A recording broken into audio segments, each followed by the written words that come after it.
Mañana, invitaros a que abráis vuestras Biblias en Mateo capítulo 28, versículos 18 y 20. El domingo, si os recordáis, hicimos una pequeña introducción, o más bien dicho, más que pequeña, fue un mensaje aparte, ¿no? Toda potestad me es dada en el cielo y la tierra, dijo Jesús. Y en base a eso lo trabajamos el domingo y reflexionábamos. Qué bueno que Cristo tenga toda potestad y que esa potestad, de alguna forma u otra, o más bien dicho, de manera muy directa, nos beneficia a cada uno de nosotros. El enemigo tiembla frente a nosotros.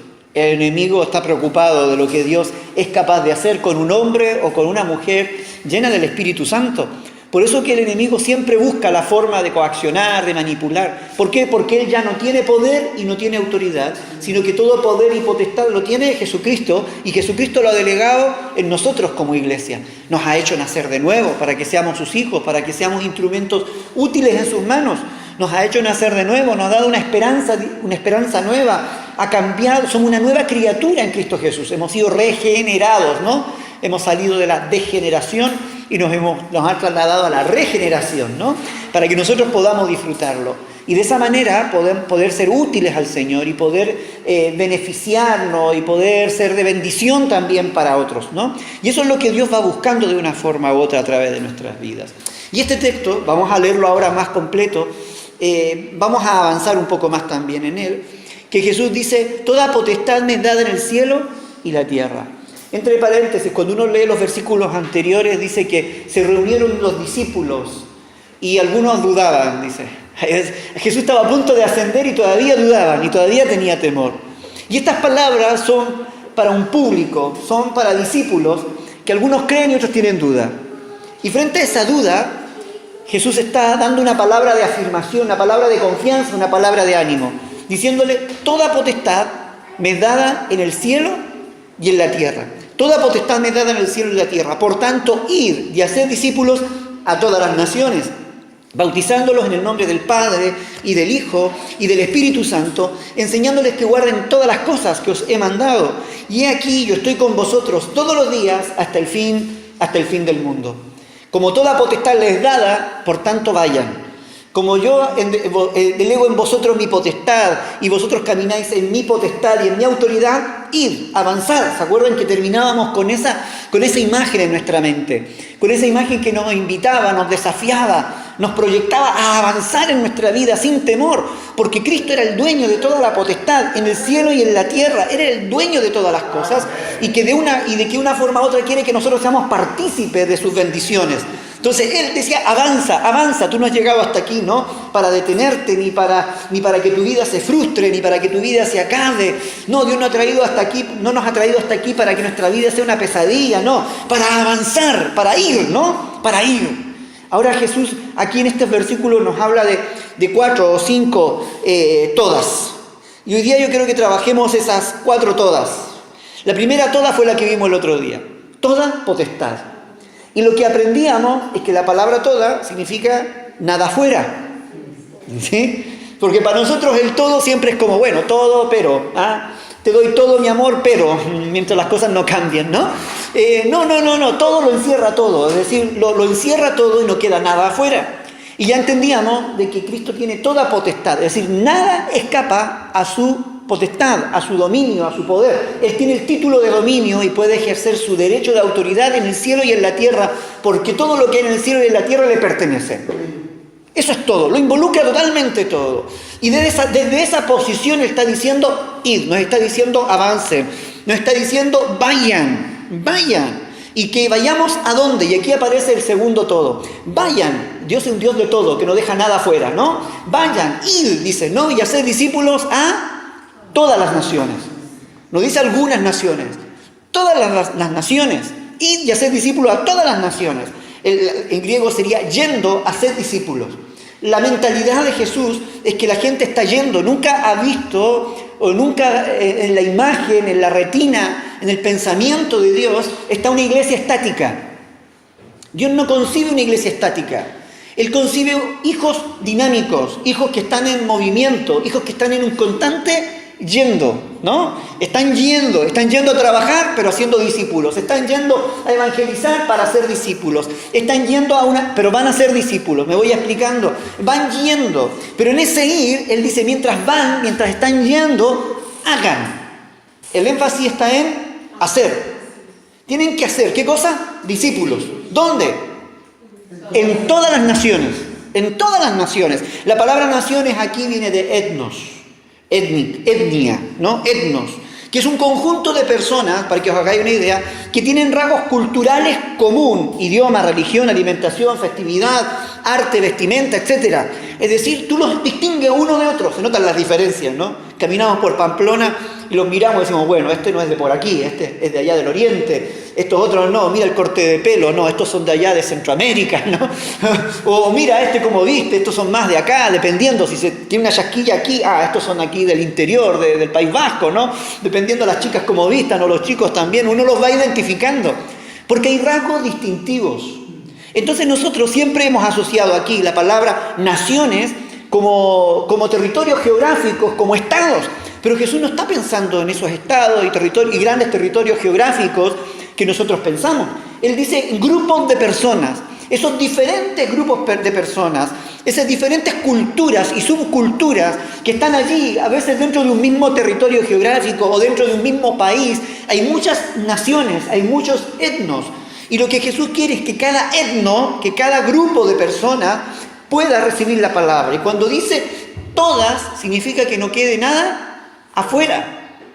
Discípulos, vayan yendo y hagan discípulos a todos los lugares y que no quede ningún lugar, ¿cierto?, sin que haya un discípulo mío, que haya una representación mía.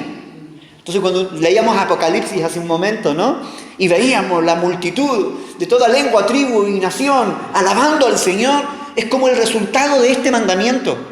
De alguna forma u otra, Jesús se las arregla de estas estrategias que uno a veces no entiende cómo Dios lo hace. Pero lo hace ¿para qué? Para que ojalá en el cielo, y es el plan de Dios y la visión de Dios, es que cuando Él esté en el trono pueda mirar hacia abajo, pueda haber representaciones de las diferentes etnias alabándole y glorificándole.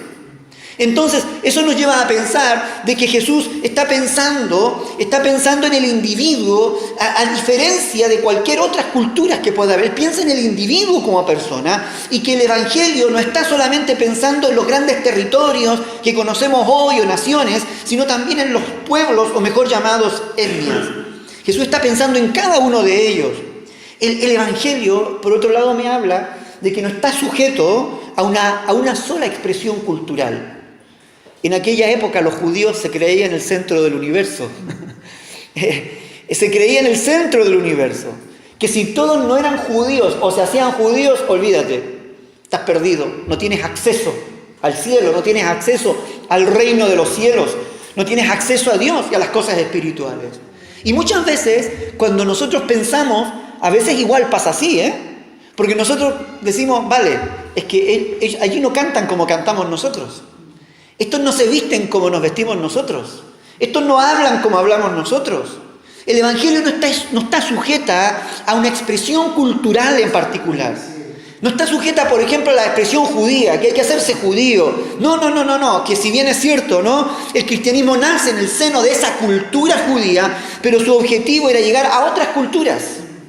Nace allí, pero no es la cultura la que tenía que transmitirse, sino que es el Evangelio el que se tiene que transmitir. Por eso que Jesús dice, el Evangelio es el que tiene que ir a otras naciones, no las naciones venir a esta cultura. El Evangelio va a otras naciones. Mire, cuando leemos el libro de los Hechos, capítulo 2, versículos 7 al 11, dice, y estaban atónitos. Está hablando del día de Pentecostés. ¿Se acuerda de ese día? Bueno, porque lo ha leído, no estuvo allí, pero lo ha leído, ¿no? Bueno, muy bien, lo ha leído, ¿no? Y dice que estaban todos atónitos y maravillados, decían ellos, ¿no? Diciendo, mirad, ¿no son galileos todos estos que hablan? ¿Cómo pues les oímos hablar nosotros a cada uno en nuestra lengua en la que hemos nacido? Es decir, eran galileos, pero todos hablaban en diferentes idiomas. Partos, medas, elamitas, los que habitaban en Mesopotamia, en Judea, en Capadocia, en el Ponto y en Asia, en Frigia, en Panfilia, en Egipto y en las regiones de África, más allá de Cirene, y romanos aquí residentes. Un alrededor de 1500 kilómetros a la redonda, para que os hagáis una idea. tanto judíos como prosélitos, cretenses y árabes, les oímos hablar, ¿qué cosa? En nuestra lengua, en mi propia lengua, las maravillas de Dios. Uno de los milagros más hermosos de ese día de Pentecostés es que gente que no sabía hablar un idioma, Dios le da el idioma. 120 idiomas creo, porque sean 120, porque haya sido unos 120, ¿no? Digo yo, no lo dice la Biblia, no, estoy ahí especulando. Pero idiomas diferentes, repartidos. ¿Con qué fin? Con que cada cultura pudiese recibir y escuchar las maravillas de Dios en su propia lengua, en su propio lenguaje. Entonces, a Dios no le importa el lenguaje, lo que le importa es que llegue el mensaje en ese lenguaje. No sé si me explico. A veces nosotros traemos nuestra lengua y queremos enseñar con nuestra lengua. No, tenemos que aparcar nuestra lengua, aprender la nueva lengua para que la gente pueda escuchar el mensaje de Dios en su propia lengua. Permítanme, pero yo a veces a algunos les digo, oye, que estás colombianizado, le he dicho algo a algunos. Pues déjenme que yo soy colombiano, me han dicho unas pastoras, ¿no? Yo le digo, ya, pero que no estás en Colombia, le decía, ¿no? Estás en España. Y más encima estás en el País Vasco. Así que ya la has liado, le digo yo, porque tú tienes que cambiar. Es decir, habla colombiano con los colombianos, ni un problema. Como yo, con los chilenos, habla los chilenos, ¿no? Ni un problema. Pero en medio del contexto cultural en que me encuentro, soy yo el que tengo que adaptar mi lengua, el que tengo que adaptar mi expresión, para que ese contexto en el cual Dios me ha traído, o Dios quiere que yo lleve su evangelio, si lo quiero llevar, tengo que adaptarme a Él para que ellos escuchen las maravillas de Dios. ¿Sí? ¿Me voy siguiendo? Entonces, yo veo eso, veo al Espíritu Santo adaptándose a cada cultura, hablando en árabe, hablando en los diferentes idiomas que hay, en griego, en africano, ¿no? Idiomas africanos allí, hablando en diferentes idiomas con tal de que cada uno escuchara las maravillas de Dios. Ir por todo el mundo, dijo Jesús. No dejar nada, no dejar ninguna cultura fuera, sino que cada cultura pueda recibir la palabra del Señor. Y el texto siguiente ya lo hemos leído. Y cantaban un cántico nuevo, dice Apocalipsis 5, del 9 al 10. Un cántico nuevo, un nuevo cántico, diciendo, digno eres de tomar el libro y de abrir sus sellos, porque tú fuiste inmolado, y con tu sangre nos has redimido para Dios de toda lengua, linaje y pueblo y nación, y nos has hecho para nuestro Dios reyes y sacerdotes, y reinaremos sobre toda la tierra. Eso es lo que espera el Señor, que el Evangelio llegue a toda nación y que ninguna nación se quede fuera. Ahora, ¿qué pintamos nosotros en todo esto? Que nosotros tenemos que hacer un esfuerzo. ¿Para qué? Para que el Evangelio llegue a todas las naciones y que ninguna nación quede fuera, que ninguna nación pierda la oportunidad, ya sea que podamos ofrendar o que podamos ir, que nadie pueda quedar fuera del Evangelio. Otra cosa, otra toda que aparece aquí, que Él dice que hagamos discípulos, ¿cierto?, a todas las naciones, bautizando en nombre del Padre, pero luego dice, enseñándoles que guarden todas las cosas que os he mandado. Enseña todas las cosas. O lo digo de otra manera, que no quede nada afuera. Enseña todo lo que yo te he mandado. No te pierdas de nada, no te prives de nada. Que la gente no se prive de ninguna enseñanza que Jesús dejó. ¿Me voy explicando? Eso nos habla de la pedagogía en las misiones. Que la pedagogía es una de las cosas que me gusta en el ámbito misionero, es que no hay énfasis. Eso uno lo ve más en iglesias establecidas. En las iglesias establecidas tú ves énfasis, qué sé yo, hacia la alabanza, hacia los dones, a veces hacia ciertas ramas, ¿no?, más importantes. Pero en el campo misionero tú ves un abanico muy variado de enseñanza.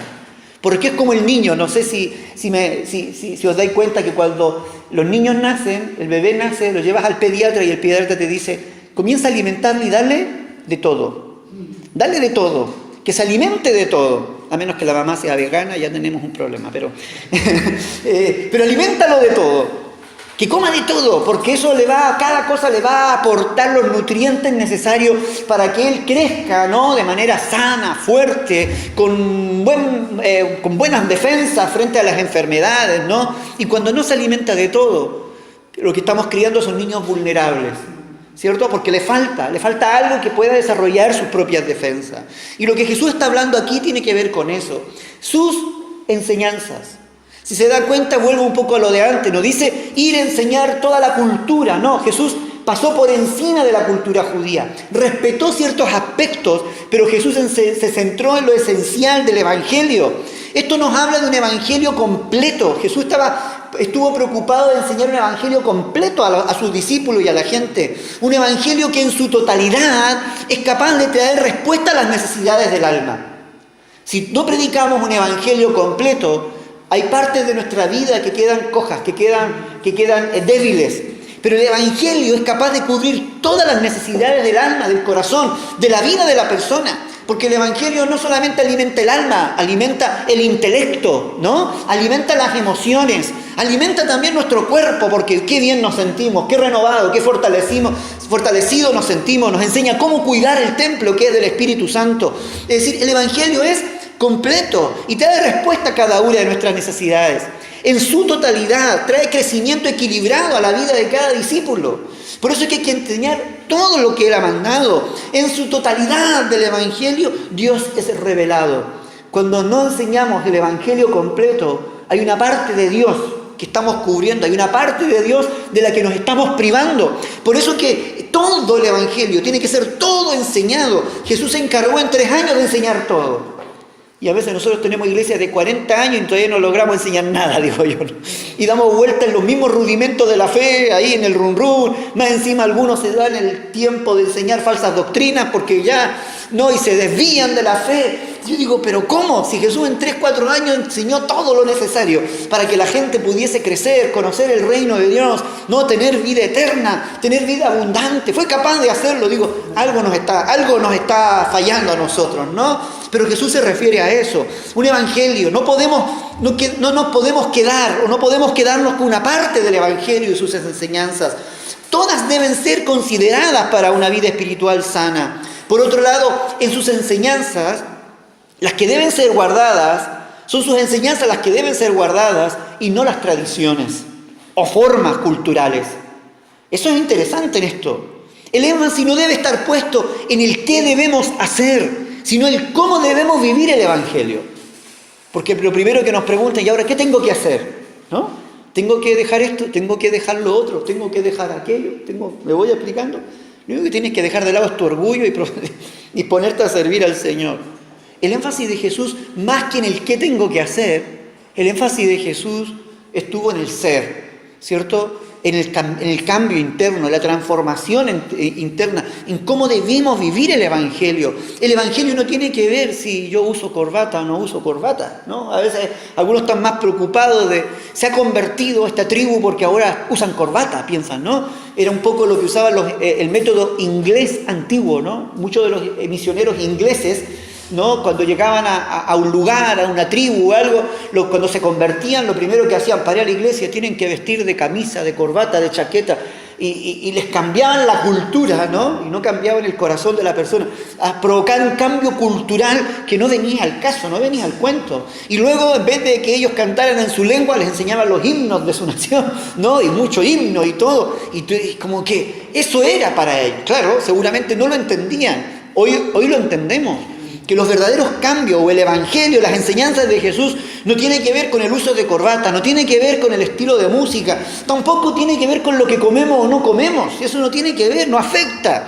El Evangelio es simplemente el amor de Dios revelado a cada persona. Es Dios revelándose a cada uno. Es como Dios entra a través de sus propias culturas, entra y va transformando el corazón de cada uno de ellos. Segunda de Timoteo 2, versículos 1 y 2, Pablo le está diciendo a Timoteo: tú pues, hijo mío, esfuérzate en la gracia que es en Cristo Jesús. Lo que has oído de mí ante muchos testigos, esto encarga a hombres fieles que sean idóneos para enseñar también a otros. Esto es un tema de enseñanza, de transmitir. Y le dice a Timoteo en esa misma carta, en el capítulo 3, versículos 16 y 17, mire lo que dice. Ahí aparece un toda la Escritura es inspirada por Dios. Es decir, no hay nada de la Escritura que no sea inspirado por Dios.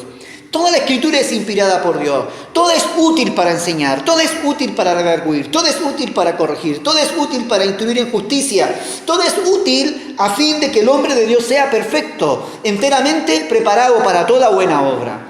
Es decir, toda la Escritura, toda la enseñanza de Jesús es la que debemos nosotros transmitir, es la que nosotros debemos enseñar, es la que nosotros debemos aprender. Porque ese todo es lo que provoca un todo en nosotros. ¿Cuál es? Enteramente preparado para toda buena obra. Es toda la enseñanza de Jesús. Entonces tenemos toda potestad, ir a todas las naciones, que no quede ninguna nación fuera, que tenemos que enseñar todas las enseñanzas de Jesús para que el Evangelio sea completo. Y aquí viene una cosa interesante. Imagínense a los discípulos ahí mirando a Jesús y Jesús diciéndole, vayan a todas las naciones y enseñen todo lo que yo les he guardado. Seguramente algunos se miran y decían, Señor, ya, pero es que todavía me falta. Tengo recién 3 añitos de discipulado, Señor. Pedro tal vez lo miró y dijo, mira, yo vengo restaurándome de una caída bastante gorda, ¿no? Bastante gorda, te he negado y todo eso. Y tú me estás pidiendo que yo te represente y me estás pidiendo todo esto. Jesús, bueno, añade el siguiente toda. Y estaré con vosotros todos los días hasta el fin del mundo. No te hagas problema, no va a estar solo en todo esto. ¿Por qué? Porque Jesús sabe cuáles son nuestras limitaciones y cuáles son nuestras imperfecciones. Que Dios esté todos los días es que no hay ningún día en que Jesús no esté presente. Qué diferente es verlo de esa manera, ¿no? No hay ni un día en que Dios no esté presente, en que Cristo no esté presente a nuestro lado. Yo estoy con vosotros todos los días, ningún día yo voy a estar ausente, ¿no? Yo estaré con vosotros todos los días hasta el fin del mundo. Mientras no llegue el fin del mundo, yo estaré con vosotros, acompañándolos, cada momento, cada día. ¿Por qué? Porque su compañía es la garantía de que nosotros podamos llevar la obra. O Él garantiza su compañía para que nosotros hagamos la obra. No hay día que Cristo Jesús no esté a nuestro lado. No hay día, hermanos. Todos los días Dios está a nuestro lado. Para que vayamos a las naciones, para que hablemos, para que podamos enseñar todo lo que Él tiene. Para que ese poder y potestad, mira, nos ha dado todo poder y potestad. Y más encima nos dice, más encima te acompaño, ¿no? No te envío solo. La responsabilidad, claro, es grande. ¿Sí? Me dice, vete a todo el mundo y de todo el mundo haz discípulos. Yo quedo mirando y digo, Señor, es que es imposible para mí, ¿no? Pero Él dice, yo te doy la potestad y voy contigo. La tarea nos supera muchas veces y entendemos eso. Y a veces digo, vale, Señor, ¿y qué más tenemos que hacer para seguir ganando gente, para seguir dando testimonio aquí en Navarra, en Berriozar? ¿Qué más, no? Porque una de las sensaciones que tenemos algunos, no todos, pero muchas veces algunos las tenemos, es que siempre nos está faltando. Como que no llegamos, es que no llegamos. A mí yo tengo esa sensación. Es que no llego a completar todo, no llego al todo, ¿no? Siempre me quedan cosas fuera, me están quedando cosas fuera, me están faltando pueblos, me están faltando crecimiento, tal vez numérico, están faltando cosas y uno tiene esa sensación, ¿no? ¿Por qué? Porque la tarea nos supera. Y qué bueno que nos supere, porque el otro es de ir de chulo por la vida y querer tener todo controlado o creer que ya hemos llegado a las metas, ¿no? Pero nos supera la tarea, solo no podemos hacerla. Solos no podemos. Por eso es que Él no nos dejaría solos. Lo necesitamos a Él. Y Jesús está diciendo, estoy con vosotros, porque Él sabe que lo necesitamos a Él. Necesitamos su presencia. Contamos con su potestad, pero también contamos con su compañía. Es que necesitamos que todos los días el Señor esté a nuestro lado, que todos los días Él nos esté acompañando, que todo el día el Señor nos esté fortaleciendo, que todos los días el Señor nos esté guiando. Hay tantos todos por hacer. Todas las naciones, claro que lo necesitamos. No podemos nosotros llegar a todas las naciones, pero Él con su ayuda nos puede guiar a todas las naciones.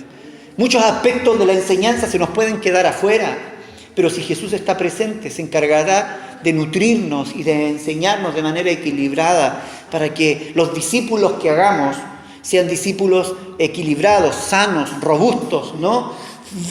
Fuertes en el sentido de firmes, ¿no? No fuertes simplemente en gorditos, ¿no? Sino que fuertes en el sentido de firmes, ¿no? Que no los mueve cualquier viento de doctrina o cualquier debilidad o cualquier duda, que no se quedan por la pereza, no, es allá, son cosas más que superadas. Pero para eso necesitamos que esté el Espíritu Santo y que esté el Señor con nosotros todos los días hasta el fin del mundo. Me encanta poder pensar en esto, de que tenemos un Cristo que nos ha dado toda potestad y que ha prometido estar con nosotros todos los días. Y que gracias a eso podemos ir a todas las naciones y enseñar todo lo que Él lo que Él nos ha mandado y lo que Él nos ha enseñado. Y yo quisiera que en esta mañana pudiésemos orar al Señor y pudiésemos decirle: Señor, ayúdanos a llegar a todas las naciones. Yo no sé cómo, pero el Señor nos va a ayudar. Y creo que el Señor nos quiere llevar más allá de las fronteras aquí de Berriozar, de Navarra, y en un tiempo más